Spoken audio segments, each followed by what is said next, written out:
এটা আমি নিজেই খুব অবাক হয়েছি। আপনি হয়তোবা শুনে অবাকই হবেন যে স্টেডিয়াম যখন বিল্ড হয়েছিল 2007 এ তারপরের থেকে আর বাথরুম নিয়ে কোনো রেনোভেশন হয়নি। And this is not right.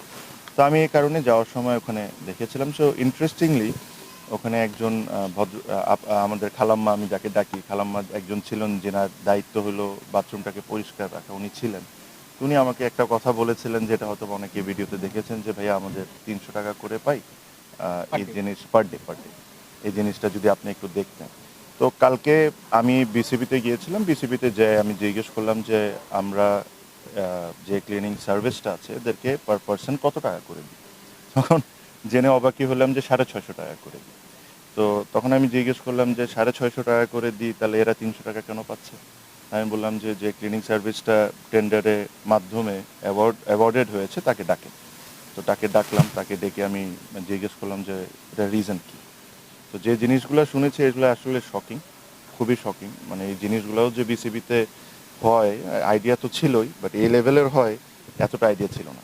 মজার বিষয়টা হলো বিসিবি নিজস্ব অনেক এমপ্লয়ি আছে, অনেক ক্লিনার আছেন, বাট যখন একটা সিরিজ চলে তখন বিসিবি এরকম থার্ড পার্টির থেকে টেন্ডারের মাধ্যমে ক্লিনিং সার্ভিস থেকে এই সুযোগ সুবিধাটা নেয়। তো যখন এই টেন্ডারটা হয়েছে, একটা কোম্পানি টেন্ডার পেয়েছে, তো নিয়ম কি ওই কোম্পানি লোকজন দিবে। বাট এখন যা হচ্ছে হলো যে ওই টেন্ডার একটা কোম্পানি পাচ্ছে, বিসিবিরই লোকজন এই 30-40 জন ক্লিনার দিচ্ছে। ওই কোম্পানি টাকাটা বিসিবির থেকে নিয়ে বিসিবির লোকজনকে দিচ্ছে। ওই টাকাটা নিয়ে সে টাকাটা নিয়ে তার মতো করে ক্লিনারদেরকে দিচ্ছে, আর যার প্রফিটটা তা রেখে নিচ্ছে। তো তখন আমি ওই ক্লিনিং সার্ভিসকে বললাম, মানুষকে আমি বললাম যে ভাইয়া আপনাকে 650 টাকা করে দেওয়া হয়, আপনি তো এখানে ফ্রি সার্ভিস দিতে আসেন নাই, আপনি এখানে লাভ করবেন বা আপনার কিছু খরচ টরচ থাকবে। তো আমি ধরলাম যে 650 টাকা থেকে পার পার্সন 150 টাকা আপনি লাভ করতে পারেন, খরচ টরচ থাকতে পারে। বাট এই মহিলাগুলো তো 500 টাকা পেতে পারে। তো বলে যে ভাইয়া আমি 500 টাকা করেই দিই। তো বলে যে আমি জিজ্ঞেস করছি কাকে দেন। তো বলে যে বিসিবির ওই উমুকরে দিই। উমুকরে দেওয়ার পর উনি আবার ওই ভদ্রলোকটা এই খালাম্মাদেরকে 300 টাকা করে দেন, মাঝখানে 200 টাকা। কয় হাত পেরিয়ে যায় খালাম্মার হাত? ওই যে একটা মানুষ বিসিবির একজন এমপ্লয়ি। হ্যাঁ, তাহলে কি ব্যাপারটা এমন হয়ে গেছে যে যারা ক্লিনিং করে তারা 300 পায়, আর যারা ক্লিনিং কাজই করে না তারা 350 টাকা না, নিয়ে নেয়?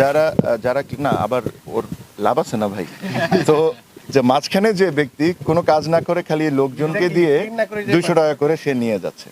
তো তাকে আমি ডেকে কালকে বললাম যে আজকে থেকে আপনি চান যে আমি এই টেন্ডারকে বা এই কন্ট্রাক্টকে অনার করি, তাহলে আপনারা আজকে থেকে লোক দিবেন, যেটা আপনাদের দেওয়ার কথা।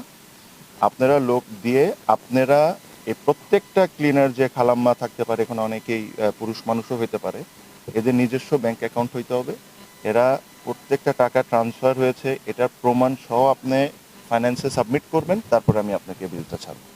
এই ধরনের আমার জিনিসটা হলো যে এরকম কারাপশনস বলেন, এরকম জানেন বলেন, এগুলো তো আপনারা অনেকেই জানেন, বাট আমার কাছে কষ্ট হয় যে এই মহিলাগুলা যে যারা 300 টাকা 400 টাকা ডেলি ইনকাম করে, এদের থেকেও টাকা খেতে হবে। মানে এদের থেকেও আমার মানে টাকা চুরি করতে হবে।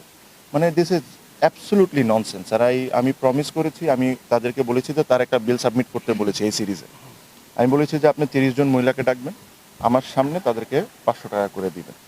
100-150 টাকা আপনার লাভ থাকতে পারে, কারণ যদি কোনো কোম্পানি একটা কাজ নেয় তার অনেক কিছু কিনা লাগে, তার নিজস্ব কোম্পানি চালাতে হয়, তার একটু লাভ করবে সে, এটা দ্যাট ইজ ফাইন। বাট যে কমিটমেন্ট আপনি এই মহিলাগুলোকে করেছেন ওগুলো আমার সামনে আপনি ডেকে সবার সামনে দিবেন। তারপর থেকে যদি আপনারা চান তাহলে আমি কন্ট্রাক্টটা অনার করতে পারি, নাহলে ভাই আমি আপনাকে কন্ট্রাক্ট তো ক্যান্সেল করবই করব, আপনাকে ব্ল্যাক লিস্ট করে দিব যে ভবিষ্যতে কোনোদিন আপনি বিসিবিতে কাজ না করতে পারেন।